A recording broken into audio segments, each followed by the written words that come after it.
Sebuah pabrik kasur di Kecamatan Tenjo, Kabupaten Bogor, ludes terbakar Selasa sore. Ya Allah, ya Tuhanku. Kejadian bermula saat karyawan hendak mematikan mesin pemanas. Api langsung menyambar bahan mudah terbakar hingga merambat pada semua gedung. Sebagian karyawan sudah pulang saat peristiwa terjadi. Guna memadamkan api, 8 unit mobil damkar dikerahkan ke lokasi. Terjadi kebakaran di PT Klenteng Jaya Indonesia, Kecamatan Tenjo, jam kejadian jam 17.35. Sekarang masih dalam penanganan sektor Parung Panjang 2 unit, sektor Lewiliang 1 unit, sektor Cioma 1 unit, dan dibantu sektor Cibinong 1 unit. Tidak ada korban jiwa dalam peristiwa ini, namun kerugian ditaksir mencapai miliaran rupiah. Dari Bogor, Jawa Barat, Wildan Hidayat, iNews melaporkan.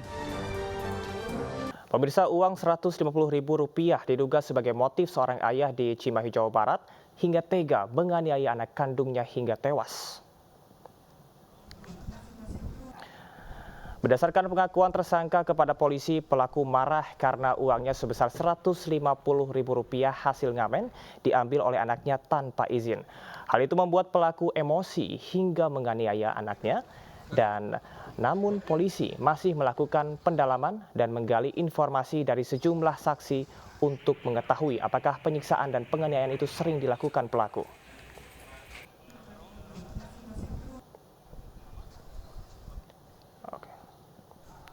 Sangka, yaitu orang tua kandung laki-laki dari korban, inisial N.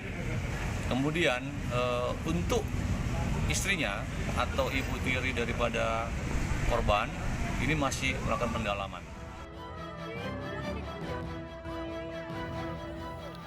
Pemirsa, sebelumnya 2 anak di Cimahi, Jawa Barat diduga menjadi korban penganiayaan oleh ayah kandungnya. Anak bungsu berusia 10 tahun tewas, sedangkan kakaknya berusia 12 tahun menderita luka memar di sekujur tubuh. Paman korban bersama warga di Jalan Pesantren menyelamatkan bocah yang menjadi korban kekerasan ayah kandungnya dan dikurung di rumah kontrakan. Sebelum kejadian, warga sempat mendengar suara benturan di lantai 2 kontrakan. Kedengaran ada beledak-beleduk gitu. Suara-suara keras. Suara keras, ya dikira teh gajelang-gajelangan anak gitu. Pas keluar, ibu ngelihat ada motor bapaknya. Sehari-hari pernah lihat nggak dia menyiksa anaknya teh? Nggak, emang tertutup. Cuman suka ada kejanggalan kayak biru-biru mukanya anaknya gitu. Oh, tadi sempat lihat ya teh ya? Kalau tadi mah parah banget birunya. Oh, teteh lihat tadi. Itu digendong sama bapaknya sama ibunya? Bapaknya.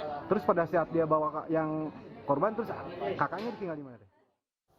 Masih dari berita kriminal, pemirsa, ibu muda pelaku pelecehan seksual terhadap belasan anak di Jambi jalani pemeriksaan kejiwaan. Observasi dilakukan di Rumah Sakit Jiwa Jambi selama 14 hari ke depan.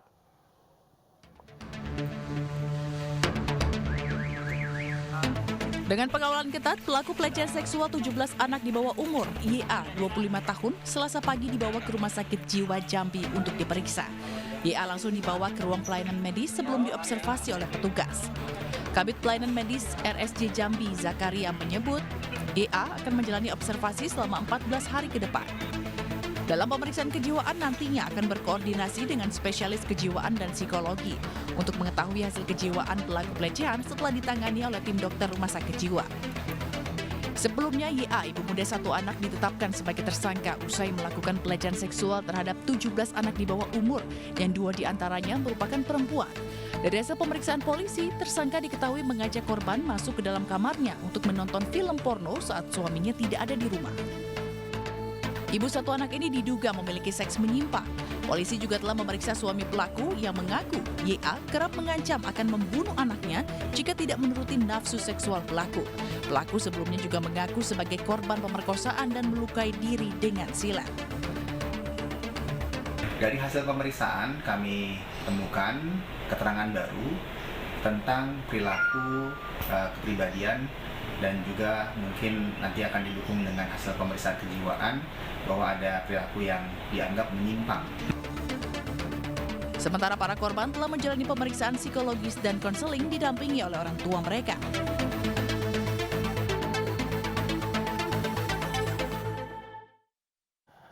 Pemirsa, Badan Pengawas Obat dan Makanan atau BPOM menarik sementara peredaran obat sirup Praxion dari pasaran. Penarikan dilakukan sebagai upaya pencegahan terhadap kasus baru gagal ginjal akut pada anak, usai seorang balita meninggal dunia mengonsumsi obat ini.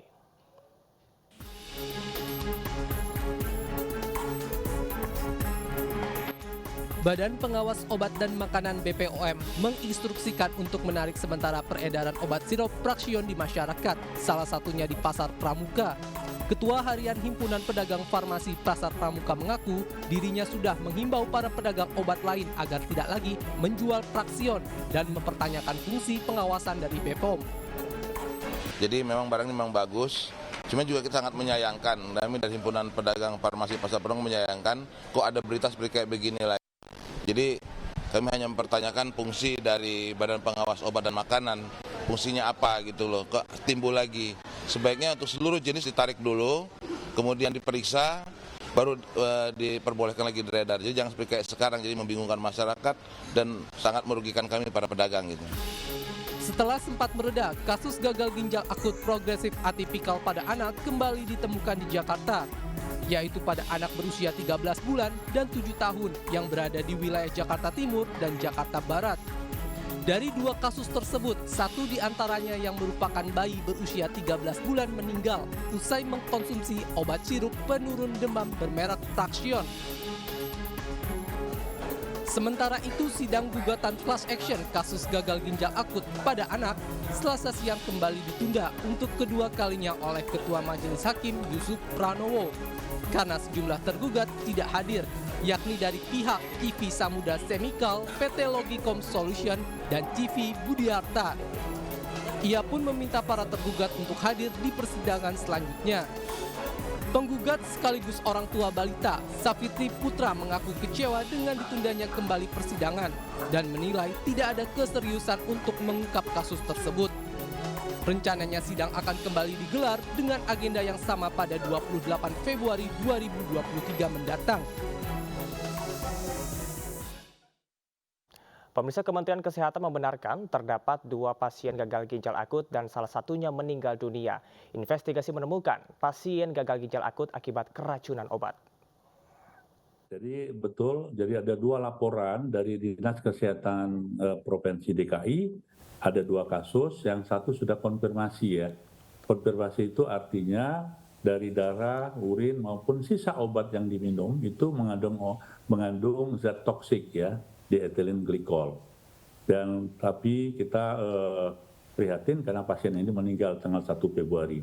Sedangkan pasien kedua ini masih dirawat di RSCM dan menunjukkan kondisi perbaikan dan masih dalam tahap investigasi lebih lanjut. Mudah-mudahan dalam waktu dekat 1-2 hari ini itu akan ada kesimpulan yang dilakukan oleh tim investigasi.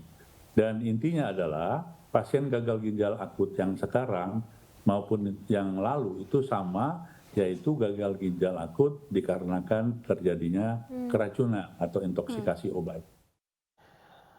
Pemirsa, Kejagung baru saja menetapkan IH menjadi tersangka baru kasus BTS 4G.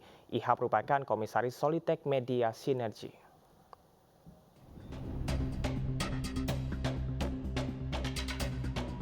Kejaksaan Agung menetapkan tersangka baru kasus korupsi penyediaan infrastruktur Base Transceiver Station atau BTS 4G dan infrastruktur pendukung paket 1, 2, 3, 4, dan 5 Badan Aksesibilitas Telekomunikasi dan Informasi. Tersangka baru tersebut adalah Komisaris Solitek Media Sinergi berinisial IH. Tersangka IH ditahan di Rumah Tahanan Negara Salemba Cabang Kejaksaan Agung selama 20 hari mulai terhitung 6 Februari 2023 hingga 24 Februari 2023. Peranan tersangka IH dalam perkara ini telah melakukan pemufakatan jahat dengan tersangka berinisial AAL untuk mengkondisikan pelaksanaan pengadaan BTS 4G. IH juga mengarahkan ke penyedia tertentu yang menjadi pemenang.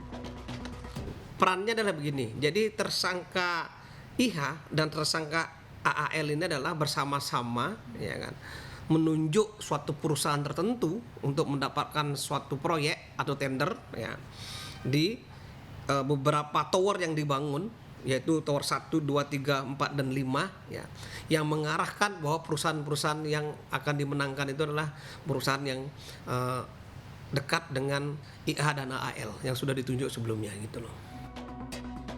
Dalam kasus ini, Kejaksaan Agung telah menetapkan 4 orang tersangka, yaitu AAL, Direktur Utama Bakti Kemenkominfo, GMS, Direktur Utama PT Mora Telematika Indonesia, YS, Tenaga Ahli Human Development Universitas Indonesia tahun 2020, serta MA, Account Director PT Huawei Tech Investment. Base Transceiver Station atau BTS merupakan stasiun pemancar penghubung jaringan telekomunikasi seluler dengan alat komunikasi. Nilai proyek pengadaan BTS tersebut mencapai 10 triliun rupiah, sementara kerugian negara akibat dugaan korupsi diperkirakan mencapai 1 triliun rupiah.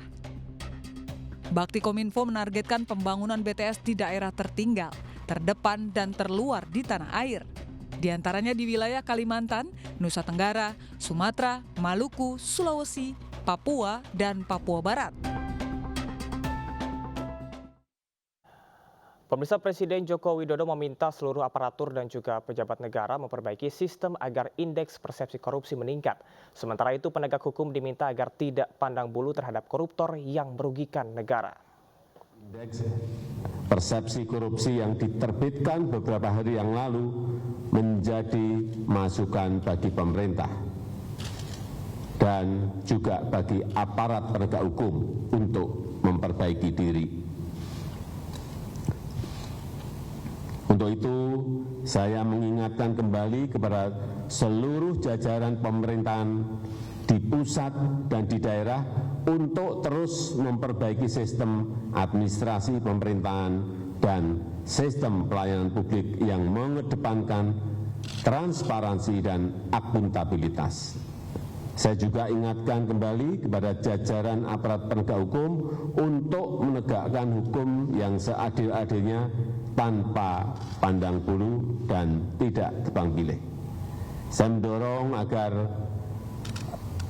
RUU tentang perampasan aset dalam tindak pidana dapat segera diundangkan dan RUU pembatasan transaksi uang kartal segera dimulai pembahasannya. Dalam konteks hubungan antar negara, Keketuaan Indonesia dalam G20 telah menyepakati bahwa agenda prioritas dalam pemberantasan korupsi akan terus dilakukan. Dan sebagai ketua ASEAN, Indonesia akan menguatkan komitmen pemberantasan korupsi dan penegakan hukum di kawasan. Saya tegaskan kembali, saya tidak akan pernah memberikan toleransi sedikitpun kepada pelaku tindak pidana korupsi. Pemirsa, para korban investasi bodong Net 89 kembali menyerahkan 4 koper barang bukti ke penyidik Barreskrim Polri di Jakarta.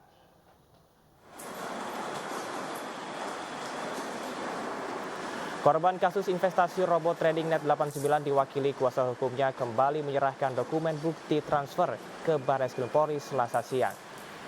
Sebelumnya 2 dari 8 tersangka kasus investasi bodong Metro berstatus daftar pencarian orang atau DPO. Barreskrim Polri tengah memburu 2 tersangka berinisial AA dan juga LSH yang kini telah diterbitkan red notice.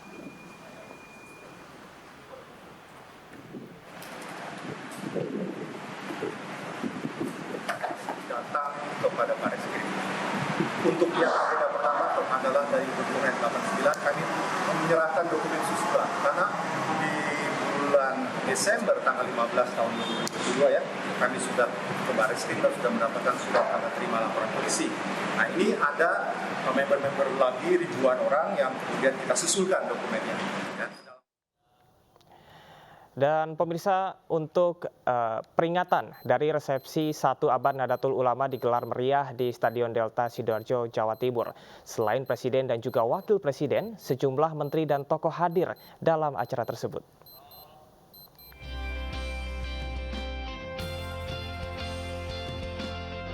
Puncak peringatan 1 abad Nahdlatul Ulama atau NU digelar di Stadion Gelora Delta Sidoarjo, Jawa Timur, Selasa pagi. Dalam acara hari lahir ke-100 Nahdlatul Ulama ini, Presiden Joko Widodo hadir bersama Wakil Presiden Ma'ruf Amin. Presiden dan Wakil Presiden serta Ketua PBNU Yahya Khalil Stakuf kemudian melakukan pemukulan beduk digital untuk menandai pembukaan acara 1 abad NU. Dalam kesempatan ini, Menteri BUMN Erick Thohir menyebut Nahdlatul Ulama telah melintasi zaman sebagai organisasi terbesar dan memberikan kontribusi besar untuk Indonesia. Sebagai organisasi Islam terbesar, NU sudah berdiri melintas zaman. Mulai dari masa penjajahan, kemerdekaan, reformasi, hingga kini di era digital, NU tetap relevan dan dicintai.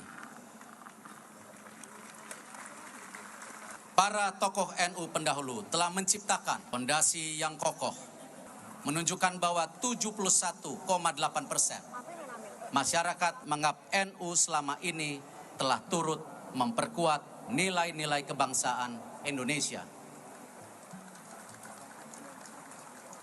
Dan masyarakat Indonesia yakin dan sangat yakin sejumlah 81% bahwa NU akan memberi manfaat yang semakin baik untuk NKRI.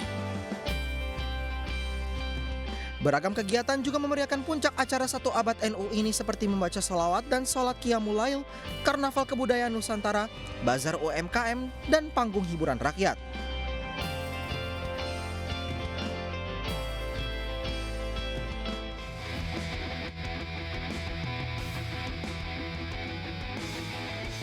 Acara puncak resepsi 1 abad Nahdlatul Ulama selain dihadiri Presiden Joko Widodo juga dihadiri para menteri, gubernur, dan sejumlah tokoh nasional.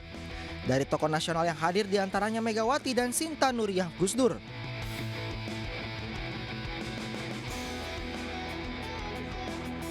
Sementara dari kalangan menteri, selain Menteri BUMN Erick Thohir juga hadir Menparekraf RI Sandiaga Uno. Sejumlah warga NU dari berbagai daerah langsung menyapa dan memberikan salam kepada Sandiaga Uno saat hendak masuk ke dalam Gor Gelora Delta Sidoarjo. Sandiaga menyatakan selamat kepada seluruh jamaah dan warga NU se-Indonesia untuk memasuki abad kedua keberadaan NU di Indonesia.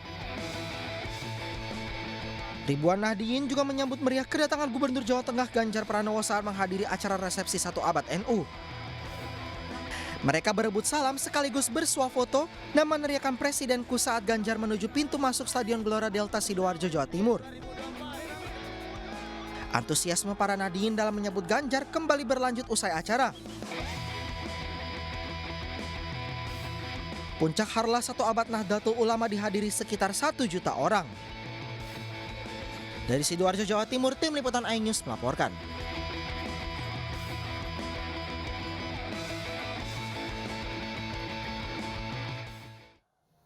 Pemirsa, utang Anies Baswedan kepada Sandiaga Uno ketika Pilkada DKI Jakarta 2017 terungkap sebesar 50 miliar rupiah. Sandiaga Uno membenarkan terdapat perjanjian namun telah mengikhlaskannya.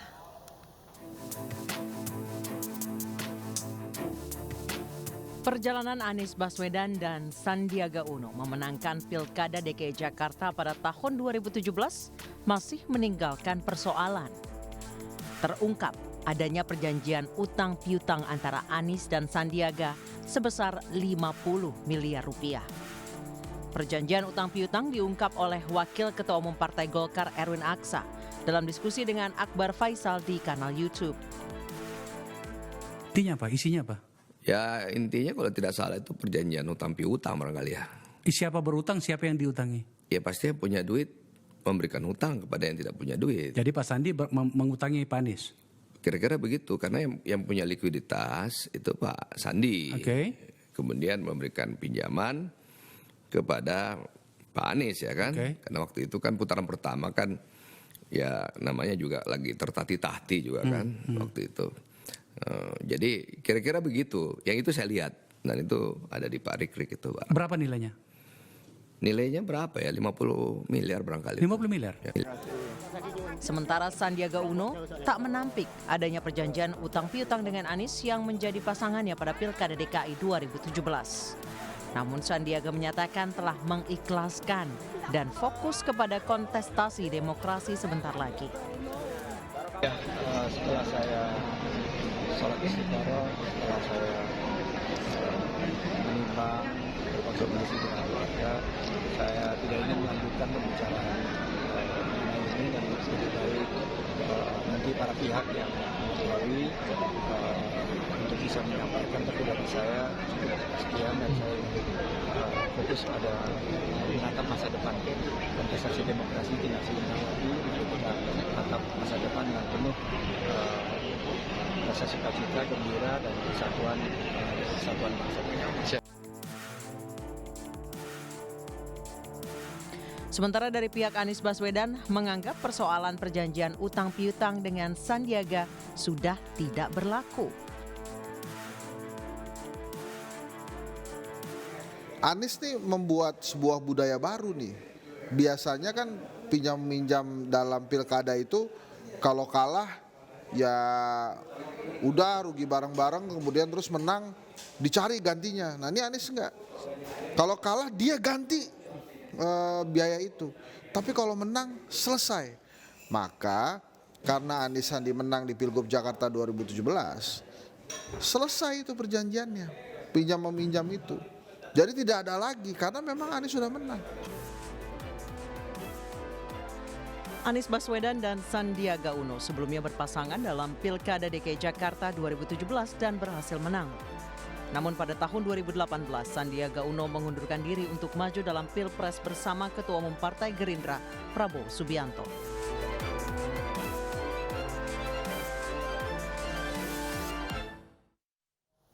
Pemirsa, elit Partai Keadilan Sejahtera atau PKS mendatangi kantor DPP Partai Golkar di Selipi, Jakarta Barat untuk bertemu dengan Ketua Umum yaitu Erlangga Hartarto. Dan pertemuan membahas mengenai pemilu 2024 mendatang.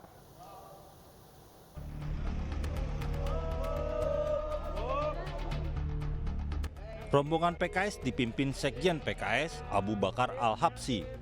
Niat petinggi PKS untuk mengajak Golkar bergabung koalisi perubahan dan mendukung Anies Baswedan sebagai calon presiden di Pilpres 2024. PKS, Partai Nasdem dan Demokrat sudah menyatakan dukungan pada Anies sebagai bakal calon presiden. Silaturahmi kita ini tadi dialog cukup panjang, banyak hal yang intinya satu kalimat, membuat suasana kondusif menghadapi pemilu 2024. Itu saja sebenarnya yang inti dari dialog kita yang panjang, sambil menyelaraskan, menyesuaikan informasi perkembangan-perkembangan yang ada. Semoga pertemuan ini mendapat rahmat dan berkah dari Allah Subhanahu wa taala, dan doakan kawan-kawan media kami bisa berkonsultasi dengan baik dan menemukan pemimpin yang terbaik untuk Indonesia ke depan insyaallah. Satu pantun mungkin yang menarik kita sampaikan supaya tidak terlalu tegang. Pisang emas dibawa berlayar, masak sebiji di dalam peti. Kami berkunjung ke Partai Golkar, ayo bersama membangun negeri. Beberapa pekan terakhir pertemuan elit partai politik semakin intens terkait koalisi Pilpres 2024. Sebelum menyambangi Partai Beringin, elit PKS juga bertemu dengan Ketua Umum Partai Nasdem Surya Paloh dan jajarannya. PKS dan Nasdem bersama Partai Demokrat bergabung dalam koalisi perubahan mengusung Anies Baswedan. Surya Paloh pun telah bertemu dengan elit Partai Beringin.